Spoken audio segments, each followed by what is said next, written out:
전쟁의 역사는 무기의 역사와 같이 한다는 거 아마 여러분이 더 잘 아실 것입니다. 새로운 무기가 개발된 시점에서 전쟁의 승패를 좌지우지했던 그런 역사가 있습니다.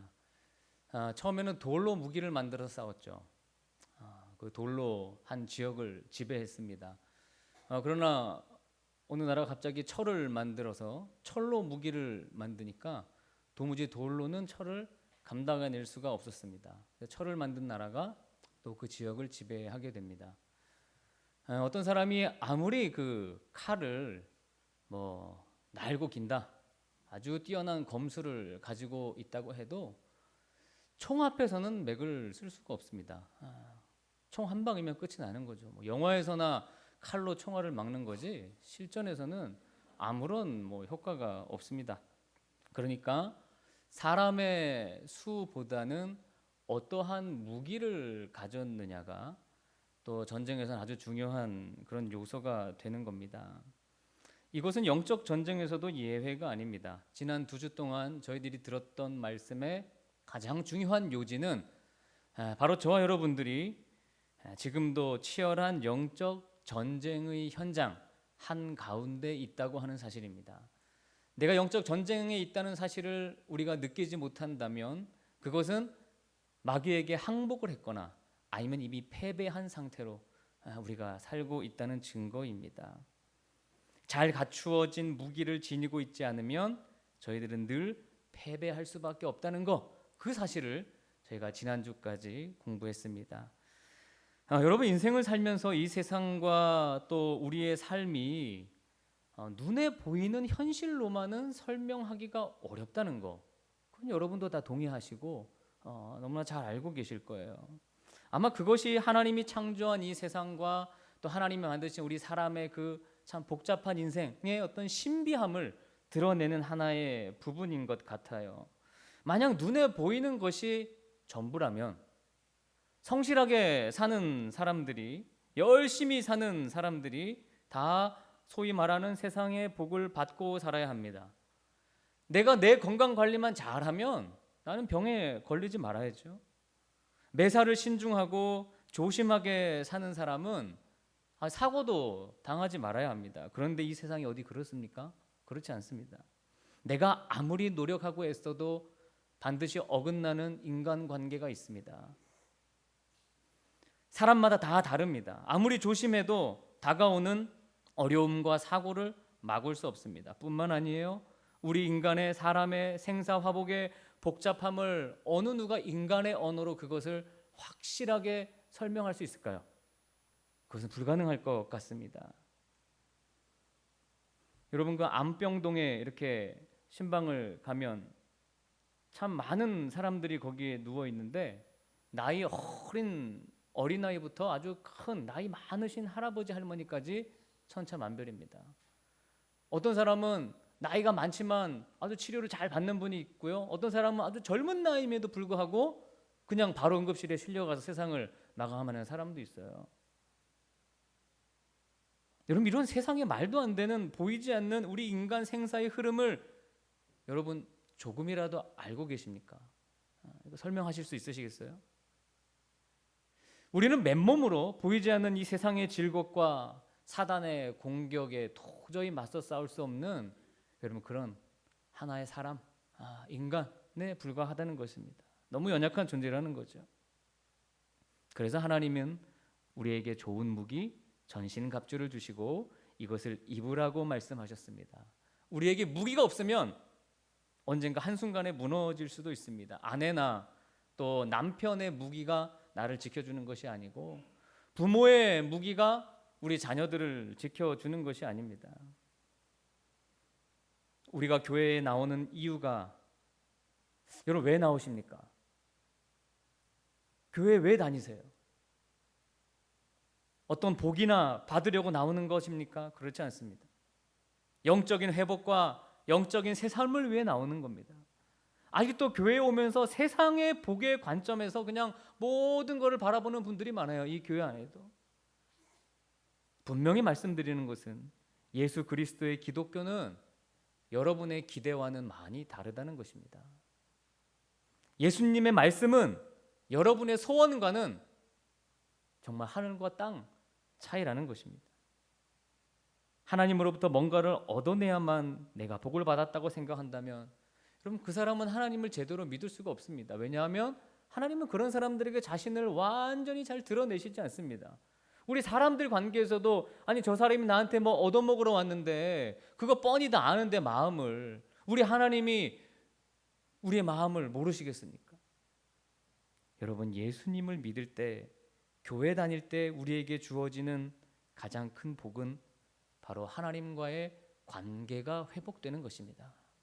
하나님과 나의 관계가 막혔던 것이 열리는 거예요. 그것이 최고의 축복입니다. 예수 그리스도 그분, 나를 살려주신 그분 예수님, 그분과 하나 되는 것이고 그분의 말씀대로 사는 것이며 그리고 그분과 함께 이제 군사로서 이 세상 가운데서 영적 싸움을 해나가는 겁니다. 이것이 우리 기독교가 말하는 진리고 복음이고 모든 것입니다. 여러분 부디 이제는 신앙생활을 좀 제대로 서서 하십시오. 서서. 그동안 누워서 했다면 앉아서 했다면 이젠 서십시오. 그래야 기독교의 깊은 진리 안으로 우리가 들어갈 수 있습니다. 우리에게 전신갑주 이 무기를 취하라고 했던 13절 말씀 그리고 오늘 14절 말씀 다 서라는 말로 마무리하고 시작합니다. 그래서 제가 여러분에게 서서 하십시오 이렇게 표현을 한 것입니다. 그럼 14절 말씀 오늘 본문은 사실 14절 한 절이고요. 14절 중에서도 앞에 진리의 허리띠 거기까지가 오늘 본문입니다. 한번 14절을 같이 읽어봅니다. 시작.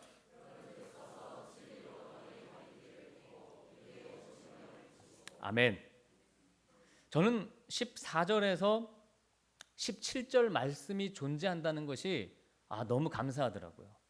왜냐하면 그냥 전신갑주를 입으라고 했으면 도대체 그게 뭔지 알 수가 없잖아요. 답답한 노릇이고 너무 추상적이어서 어떻게 갖추어야 될 건지 헷갈렸을 것인데 14절부터 그것을 아주 구체적으로 하나하나 우리에게 설명해 주고 있습니다. 이것이 너무 감사해요. 자, 모든 전신갑주를 차기 위해 기본적으로 해야 할 것은 그런즉 뭐 하라고요? 서서. 이것이 무기 6개를 소개하면서 처음 시작하는 단어입니다. 그런즉 서서. 그러니까 기본적으로 서 있어야 돼. 이 단어는요 분명해요. 뭐 연구할 것도 없어요. 허리를 굽히고 있거나 여러분 뭔가 이렇게 기대고 있는 거 그거는 서 있는 것이 아닙니다. 그것은 여기에 포함되지 않아요. 앉거나 눕는 것은 두말할 필요 없고요. 아니 영적인 싸움을 하겠다고 하면서 세상의 기대기를 즐기고 사람들에게 의존하여 서 있는 것은 영적 싸움을 하겠다는 자세가 아니라는 것입니다. 돈을 사랑하고 명예를 사랑하고 하루의 쾌락을 즐기는 자는 기대 있기는커녕 영적으로 누워서 아예 잠을 자고 있는 것과 같습니다. 그렇기 때문에 사실 사단의 입장에서 보면 첫 작전은 분명하죠. 무기에 우리 시작할 첫 번째가 서 있어야지 무기를 입는 거니까 가능하면 사단은 우리를 어떻게 합니까? 넘어뜨리려고 하는 겁니다. 서 있지 못하게 하는 거예요. 걸어 넘어뜨리는 거예요. 우리 육체도 그렇죠. 여러분 피곤하게 서 있으면 앉고 싶고 예배할 때 좀 불공평해요. 왜 목사님만 서 있습니까? 다 같이 서서 해야죠. 또 앉으면 누워 있고 싶고 또 누워 있다 보면 잠을 자게 됩니다. 여러분 영적으로 서 있는 것을 이렇게 주저하는 여러분 아마 편하기는 할 거예요. 왜?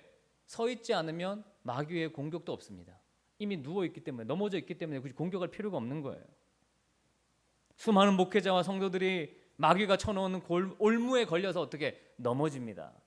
서 있을 수가 없습니다. 부지기수로 나가 떨어집니다. 그러니까 여러분 결단하셔야 돼요. 이제 내가 신앙생활 할 때 서서 해야겠다. 서서 해야겠다. 제대로 허리띠를 매셔야 한다.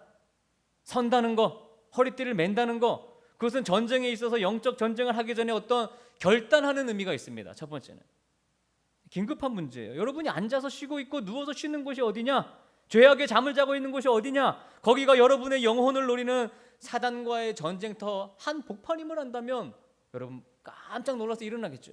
일어나지 않을 수가 없습니다. 서지 않을 수가 없는 거예요. 어떻게 앉아 있어요? 전쟁이 시작됐는데. 우리 형제자매 여러분 어서 속히 서서 여러분의 허리띠부터 조여매십시오. 허리띠 이렇게 좀 매세요. 오늘 허리띠에 대한 말씀이니까 허리띠를 한번 매는 거예요. 그러니까 오늘 드디어 이제 첫 번째 갖추어야 할 무기를 본격적으로 다루는데 그 첫 번째 전신갑주가 진리의 허리띠입니다. 총 6개의 무기 중에서 왜 진리의 허리띠를 제일 먼저 언급하셨을까? 거기에도 이유가 있지 않겠습니까? 요즘 허리띠는 모양도 각양각색이라서 뭐 여러분 허리띠도 비싼 거 사서 예쁜 거 이렇게 누가 봐도 좋은 거 그런 허리띠를 우리가 사서 매지만 여러분 군인들에게 전쟁에서 허리띠는 헐렁한 옷을 이렇게 쫙 동여매는 그런 용도로 사용이 됩니다. 그럼 밥 많이 먹으면 어떻게 하십니까? 앉아서 우리 남자분들 배 엄청 부르면 어떻게 하세요? 허리띠를 풀죠. 좀 편하게 긴장을 풀겠다는 뜻입니다. 그러니까 반대로 허리띠를 딱 동여맨다는 것은 이제 뭔가 시작한다는 뜻이에요. 우리가 알듯이 로마 군인들 영화를 보면 로마 군인들은 하체에 어떤 복장을 입었습니까? 영화 보시면 아시잖아요. 짧은 치마를 입습니다. 로마 군인들의 하복은 이 바지가 아니라 짧은 치마예요. 그리고 흉배가 여기서부터 거의 허벅지 위까지 내려옵니다. 그래서 그 흉배와 옷을 이렇게 아주 강하게 매는 데 쓰이는 것이 바로 로마 군인들의 허리띠였어요. 바지보다 치마가 훨씬 민첩하죠. 예전에 운동하다가 저도 바지 가랑이가 한번 찢어진 적이 있는데 느꼈어요. 이래서 아주 민첩한 운동이나 뭔가 할 때는 치마를 입어야 되는구나. 저는 남자들에게도 빨리 치마를 허용해야 된다고 생각합니다. 좀 날렵하게 막 그렇게 할 때는 아무리 바지가 여러분 신축성이 좋아도 아니 치마보다 더 좋을 수는 없죠. 그래서 군인은 이거를 강하게 딱 허리띠를 매야 불편함이 없고 안정감을 주는 거예요. 저는 이제 처음에 그 삼상을 학교에 가서 예전에 훈련 받잖아요. 그럼 훈련 받으러 가면 딱 가면 이렇게 뭐 지급하죠. 다 복장 이런 거. 근데 허리띠를 받았는데 제가 너무 한심하더라고요. 이렇게 세상에서 허술한 허리띠를 제가 처음 봤어요. 군에 와서. 그냥 끝에가 이렇게 철사로 이렇게 철사 같은 걸로 네모나게 되어 있는데 너가 좀 넣는 것도 불편하고 재질도 딱딱하고 막 아니 무슨 군대에서 전쟁하는 군인들한테 그런 허리띠를 주나? 저는 그런 생각을 했어요. 그 좀 좋은 허리띠 주면 안 됩니까? 이거 장군들이 매는 그 시꺼먼 거 다 주면 안 되나요? 그거 튼튼한 게 딱 좀 매라고 허리띠를? 그 너무 좀 허리띠가 그저 버려버렸어요. 그거 그냥 얼마 같지도 않다가 새로 샀지 좋은 걸로. 아무튼 이건 제가 갑자기 생각난 얘기인데요. 허리띠를 맨다는 것은 이제 내가 준비가 됐고 긴장을 했고 정신을 바짝 차렸다는 거예요. 내가 이제 싸울 준비 됐다. 무기를 주십시오. 라고 하는 뜻이에요. 그러니까 제일 먼저는 이런 의미로 허리띠를 매라고 하신 겁니다. 제가 이 말씀을 준비하면서 성경의 허리에 대한 언급을 한번 쭉 찾아봤습니다. 허리에 대한 표현이 좀 나옵니다.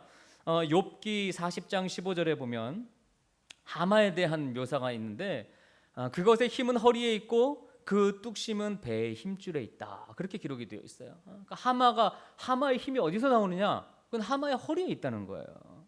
그러니까 허리는 몸의 척추입니다. 모든 우리의 몸이 사실 이 허리와 연결이 되어 있다고 보면 돼요. 허리가 무너지면 온몸이 무너지는 거예요. 신명기 33장 11절에 그를 대적하여 일어나는 자와 미워하는 자의 허리를 꺾으사 다시 일어나지 못하게 했다. 이런 말씀이 있어요. 그러니까 어떤 멸망과 패망의 뜻을 의미하고 표현할 때 허리가 꺾였다. 이 표현을 쓴 것입니다.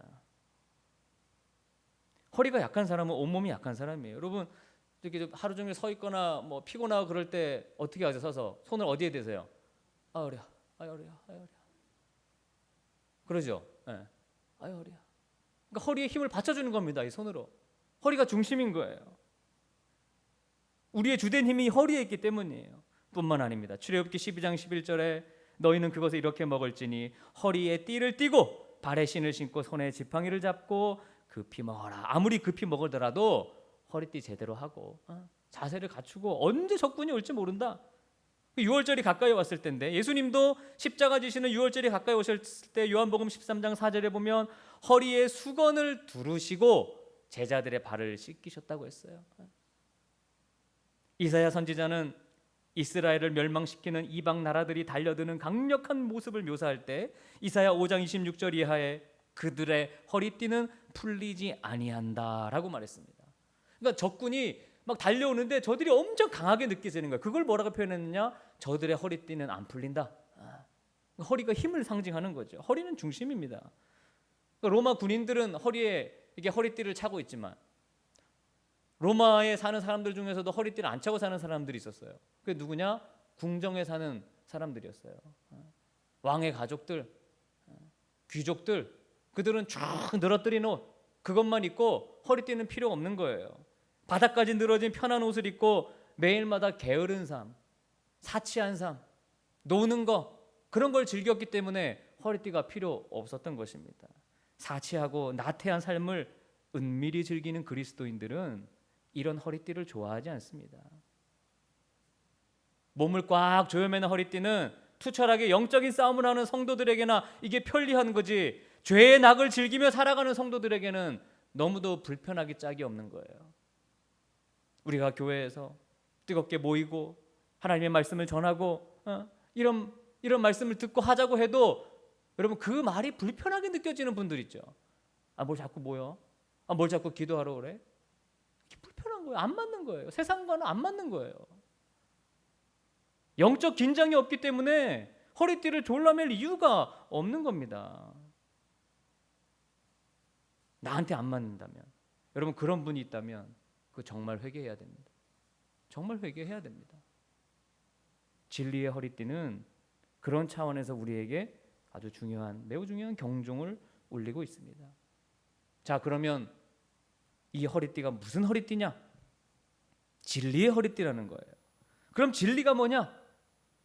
요한복음 18장에 예수님께서 유대인들에게 잡히신 후 로마 총독 본디오 빌라도에게 넘겨져서 신문을 받는 내용이 나옵니다. 빌라도가 예수께 내가 유대인의 왕이냐?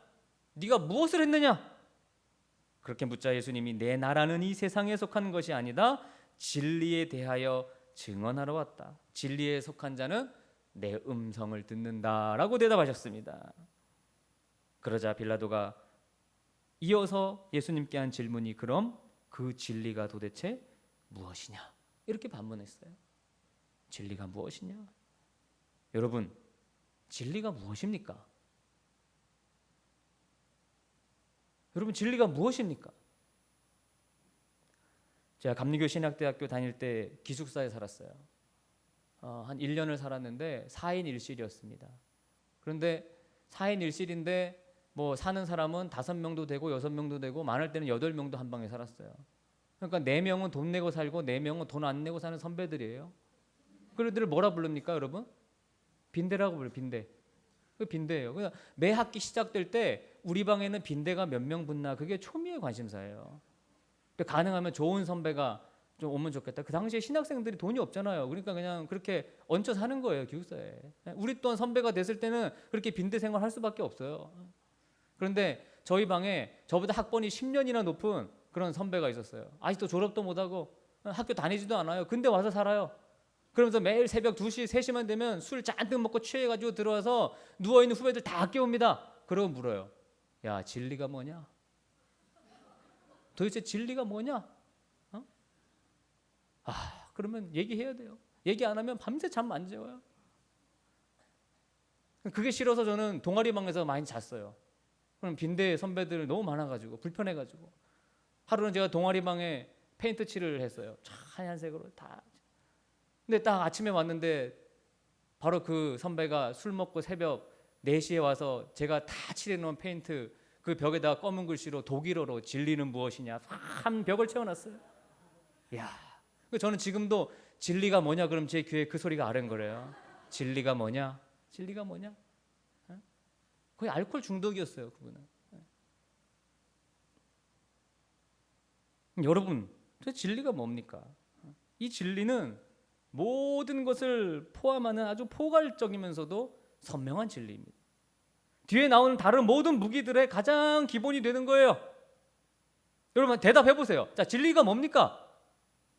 우리 그리스도인들에게 진리가 무엇입니까? 여기에 대한 해석도 많습니다. 이게 뭘 의미하는지에 대한 많은 성경학자들마다 해석이 조금씩 달라요. 그러나 아무리 달라도 분명한 한 가지는 있죠. 바로 예수 그리스도입니다. 복음입니다.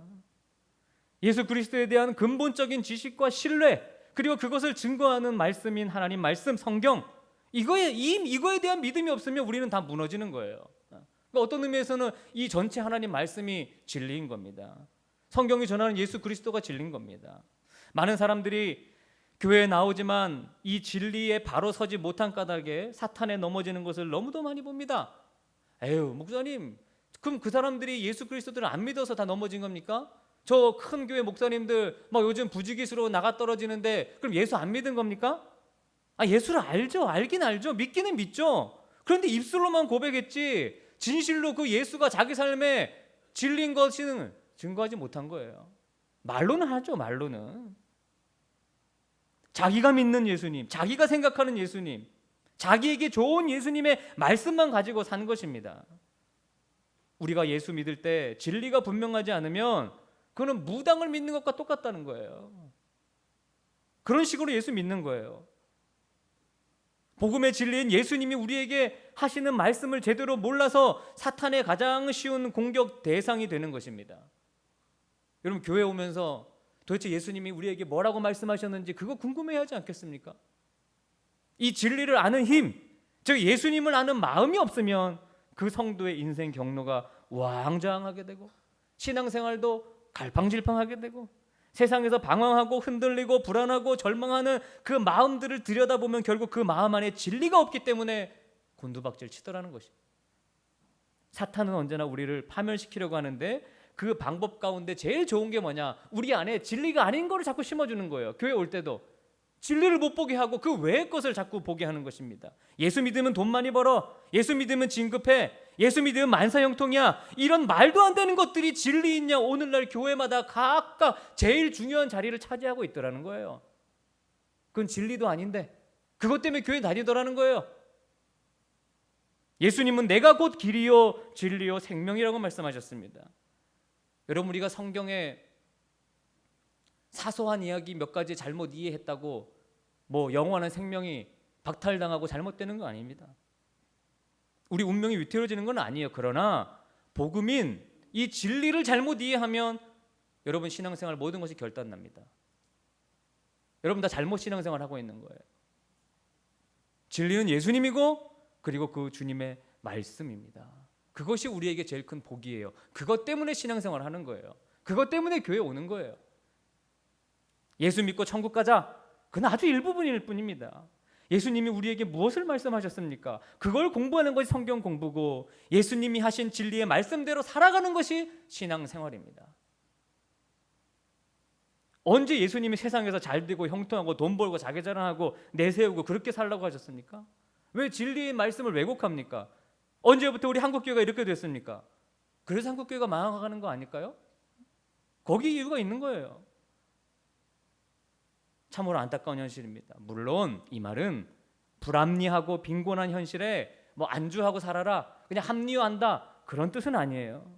최선을 다해 정직하고 성실하게 살아서 생기는 열매를 풍성하게 얻는 건 좋은 일이고 하나님은 그것을 우리들에게 선물로 주고 싶어 하시고 선물로 주십니다. 그러나 그것은 그저 부수적인 선물이에요. 줘도 좋고 안 줘도 좋은 거예요. 그건 진리가 아니에요. 그게 1번이 아니라는 거예요. 여러분, 그런 얘기 하지 마세요.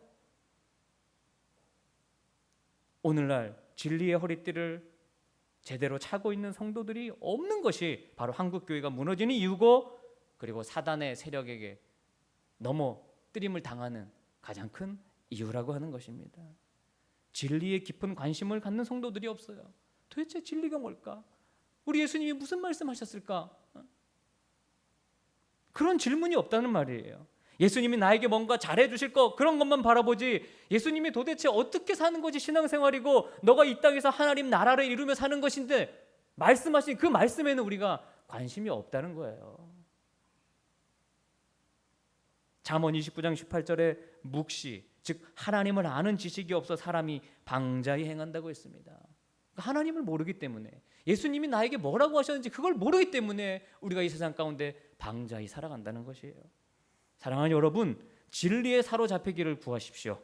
진리의 귀를 기울이고 진리를 찾기 위하여 갈망하는 그런 눈과 마음을 가지세요. 여러분을 지켜주는 것은 세상 물질이나 건강이나 명예가 아니라 바로 진리이며 진리이신 예수 그리스도시고 진리이신 예수님의 말씀, 성경, 그것뿐입니다. 이 진리에 대한 분명한 믿음이 없이는 여러분 기독교, 우리 예수님 믿는 일, 이거에 깊숙이 들어갈 수가 없습니다. 어떤 위험한 상황이 오면 다 무너집니다. 이제 말씀의 마무리를 좀 해보려고 합니다. 우리는 여전히 그 소위 포스트 모던 시대라 일컬어진 시대를 살고 있습니다. 이 포스트 모던 시대의 가장 큰 도전은 뭐 철학 사조도 마찬가지입니다. 상대주의, 객관주의라고 하는 거예요. 쉽게 얘기하면 확고한 진리를 부정하는 겁니다. 모든 게 다 상대적이에요. 나에게 좋으면 그만, 내가 싫으면 관심을 가질 필요도 없고 그것은 진리가 될 수가 없어요. 우리 국가의 정책이나 교육도 다 그런 방향으로 지금 가고 있는 거 아닙니까? 심지어 종교도, 심지어 우리 교회도 그런 방향으로 가고 있습니다. 그러나 성경은 뭐라고 합니까? 확고한 진리가 있다는 것입니다. 예수님은 우리에게 그 진리를 가르쳐 주러 오셨다고 했습니다. 그러니 그 진리를 배워야 하지 않을까요? 그게 신앙생활 아닐까요? 예수님은, 하나님은 이 세상을 만드셨고 우리 인생의 고난의 문제와 하나님과 불화하게 된 원인으로 죄를 지목하셨어요. 그러나 예수님이 그 죄를 대신 짊어지심으로 우리는 믿음의 새로운 삶을 시작했습니다.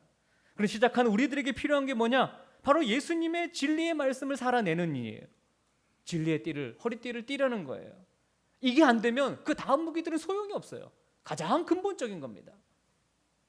이 시간 여러분의 모습을 주목해 보십시오. 그리고 영적인 싸움에 나아가기를 원하는 분들마다 여러분 스스로의 허리를 점검해 보시기 바랍니다.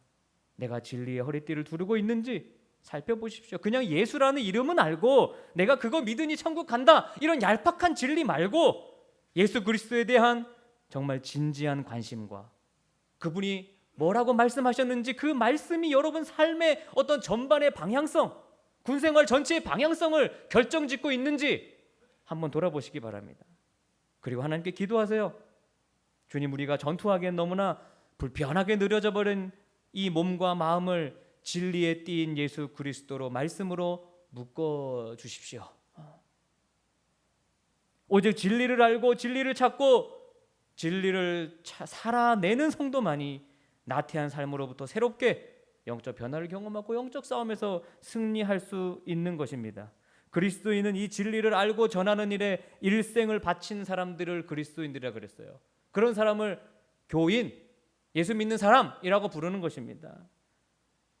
세상에서 성공하고 잘되기 위해 예수 믿는 게 아니에요. 예수를 자랑하고 내 육신은 신뢰하지 않아요.